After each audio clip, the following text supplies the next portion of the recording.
Jizzax shahar hokimligida xalq deputatlari Jizzax shahar kengashining 7-chaqiriq 17-sessiyasi bo'lib o'tdi. Unda shahrimiz hayoti bilan bog'liq bir qator masalalar deputatlar ishtirokida muhokama qilindi. Dastlabki lavhamiz shu haqda. Sessiyada shahar hokimi Komil Xolmurodov, Jizzax shahridagi barcha tashkilot va idoralar mas'ullari, xalq deputatlari, Jizzax shahar kengashi deputatlari ishtirok etib, sessiya davlatimiz madhiyasi bilan boshlandi.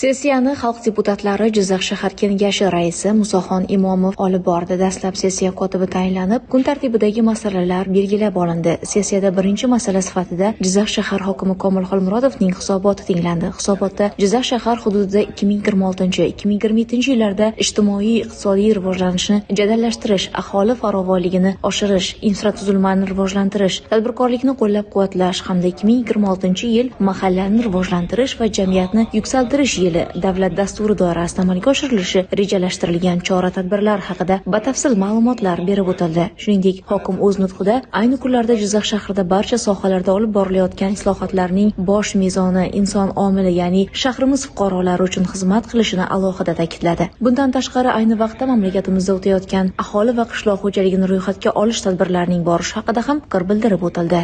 Shaharda o'zida sanoat zonasida yashil bebo yaratish bo'yicha ham ishni boshlaganmiz. 2 yil oldin boshlaganmiz bu narsani. To'g'ri, ayrim sanoat korxonalarimiz bu narsaga vijdonan yondashyapti. Ayrim sanoat korxonalarimiz tomonidan buni rejasi deyarli bajarilmayapti. Bu bo'yicha mas'uliyatimizni, o'zimizning mas'uliyatimizni ham, u sanoat korxonalarining ham mas'uliyatini, chetdan keladigan xorijiy investorlar mas'uliyatini ham kuchaytiramiz. Doimiy komissiya buni tekshirsin. Men ko'targan masalangiz yaxshi masala, faqat bu ega kesimi bilan gaplashishimiz kerak. Aniq subyektlar kesimida gaplashishimiz kerak bo'ladi. Komissiya o'rganib, agar bir xulosaga keladigan bo'lsalar, birgalikda chiqib joyida chora-tadbir rejasi qilamiz. Aynan shu bo'yicha. Lekin umumiy hisobda, yanagi hafta mana hammalaring hali guvohi bo'lasizlar, shaharda ekomaster rejasini ishlab chiqarish bo'yicha ishlayapmiz.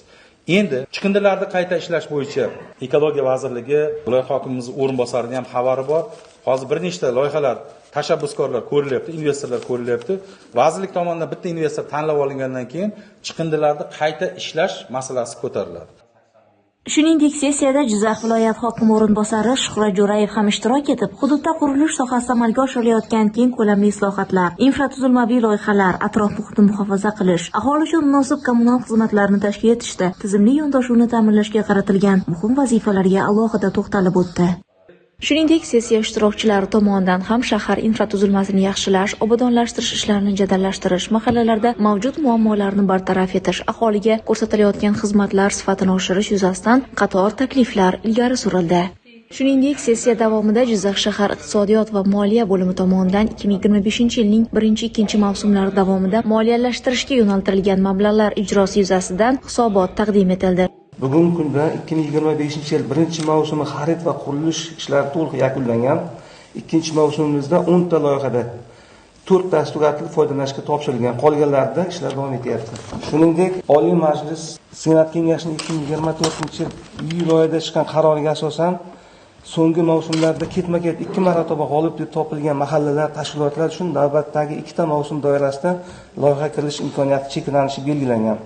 Ushbu qaror bo'yicha 2024-yil 2-mavsum va 2025-yil 1-mavsumlarda ketma-ket g'olib bo'lgan Sayxon, O'ratepalik, Jizzaxlik va Amir Temur mahallalari 2026-yil 1-mavsumda va 2025-yil 1-2 mavsumlarda Bunyodkor, Sayiljoyi, Zargarlik mahallalari 2026-yil bo'ladigan 2 ta mavsumda ishtirok eta olmaydilar.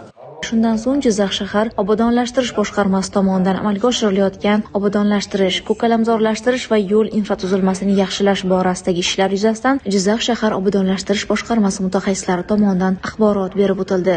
Nuroniy jamg'armasi shahar bo'limi tomonidan esa keksalarni ijtimoiy qo'llab-quvvatlash borasida olib borilayotgan ishlar yuzasidan ma'lumotlar taqdim etildi. Kun tartibidagi barcha masalalar yuzasidan deputatlar tomonidan taklif va mulohazalar bildirilgach, tegishli qarorlar qabul qilindi. Sessiya yakunida belgilangan vazifalarning o'z vaqtida va sifatli bajarilishini ta'minlash bo'yicha mas'ul tashkilot va idoralarga aniq topshiriqlar berildi.